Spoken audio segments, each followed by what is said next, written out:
உடனடியாக வருணனுக்கும் வாயுவுக்கும் மானசீகமாக ஓலை அனுப்புகிறார்கள். அது மட்டுமல்லாமல் தேவர்களிடத்தில் உள்ள தேவர்களுக்கெல்லாம் அதை ஓலையாக அங்கே சொல்ல உடனடியாக தேவர்கள் எல்லாம் வருகிறார்கள். வந்து எப்படி வருகிறார்கள்? அரூபியாக வருகிறார்கள். மேகத்திலே வந்து நிற்பது போன்று அங்கே வருகிறார்கள். யாரெல்லாம் வருகிறார்கள்? ஈஸ்வர் மாது அந்த பராசக்தியாகிய பார்வதி வருகிறாள். அது மட்டுமல்லாமல் கணபதி வருகிறார், நான்முகன் வருகிறார், சரஸ்வதி வருகிறாள், தேவ ரிஷியான பிரகஸ்பதி வருகிறார்.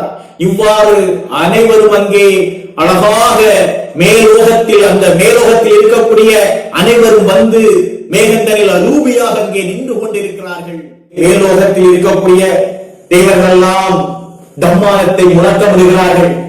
அந்த நேரத்தில் வாயுவானவன் அங்கே தென்றலாக வீசிக்கொண்டிருக்கிறான்.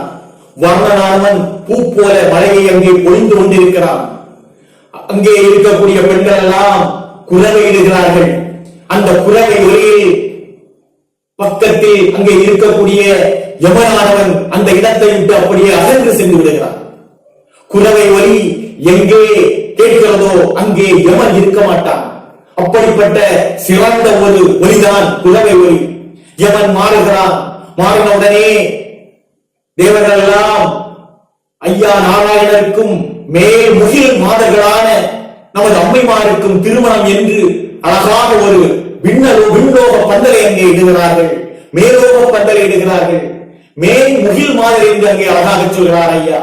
ஏன் அம்மைமாரை மேல் முகில் மாதிரி என்று அங்கே சொல்லப்படுகிறது என்றால், மழையானது மேகமானது நமக்காக கருணை மழை பொழியக்கூடியது. அதே போன்றுதான் அம்மைமார்கள் எல்லாம் நமக்கு கருணையை பொழியக்கூடியவர்கள். இப்படிப்பட்ட ஐயாவுக்கும் அம்மைமாருக்கும் திருமணம் என்று அந்த பந்தலை அங்கே சிறப்பிக்கிறார்கள். அந்த பந்தலை